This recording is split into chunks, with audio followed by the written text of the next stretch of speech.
Today I'm going to talk about why the twin flame runners seem so unemotional, and are they even emotional? Can they be emotional? Can they have emotions? Because many times this is what I hear from a chaser type person, that the runner is cold or becomes cold very, very easily. So in this video, this is what I'm going to talk about. So before we start, you have to understand that it's not like, okay, there is the runner and there is the chaser, and all of them are going to be exactly the same characteristics for all runners and the same characteristics for all chasers. They are actually on a spectrum. And you have to imagine the spectrum as how opposite they are at the very, very core. The chaser is going to be overly emotional, and the drone is going to be overly head connected. And when we go up, up, up, up on the spectrum, they are going to be actually more mixed with the other one, but predominantly when there is a huge stress, a lot of question, a lot of anxiety or anger, they are more likely to go down. So a chaser is going to be more connected to the chaser type of characteristics, and the runner is becoming more a runner type when there is a huge drama, chaos or argument or something. And this is where you see the more stress you can experience, the more different you actually become.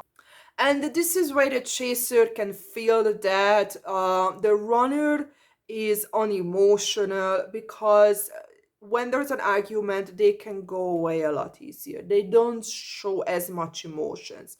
They kind of stable. They kind of seem too similar all the time compared to the chaser, who can go really up and down, up and down, up and down.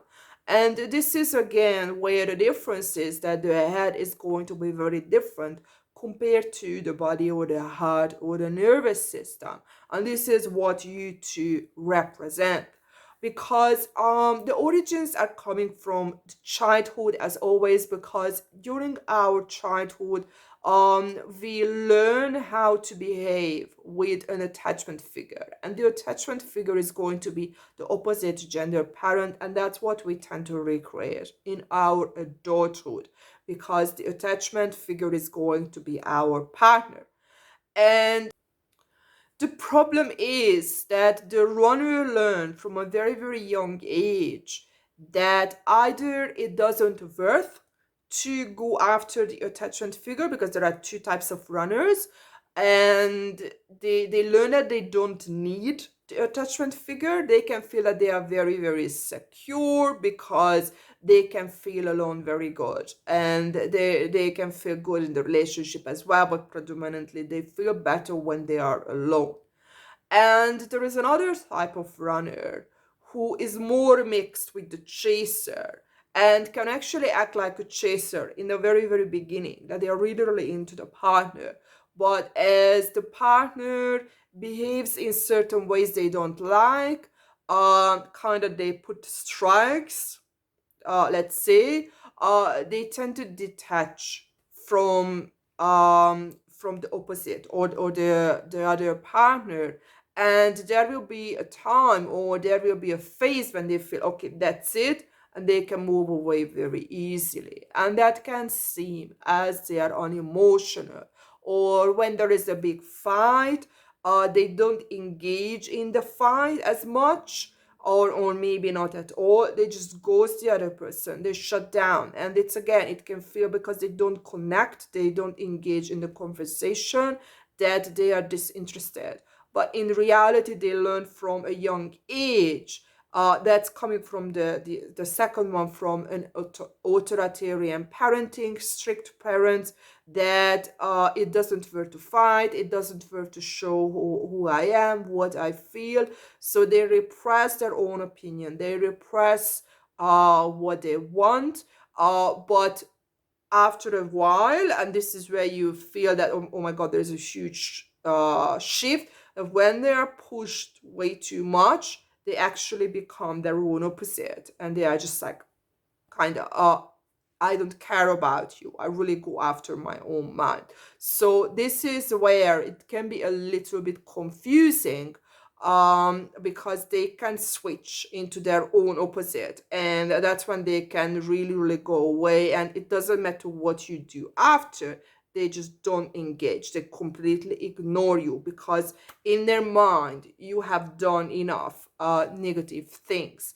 And this is where you can feel that they're so unemotional because they don't go back with you. And if they really loved you, they would do that. But in reality, what really happens is the problem is that they shut down that emotional part because in their mind they have been hurt enough and they don't want to put up with that hurt. It doesn't worth the pros and cons. It doesn't worth to go back to this relationship.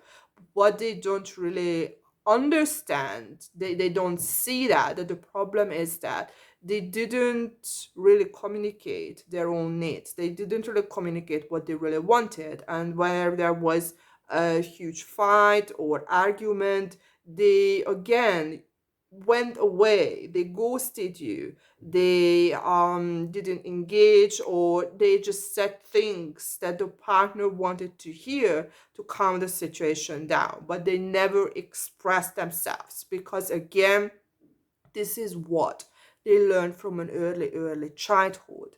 And that's why problems, they don't get solved on their own.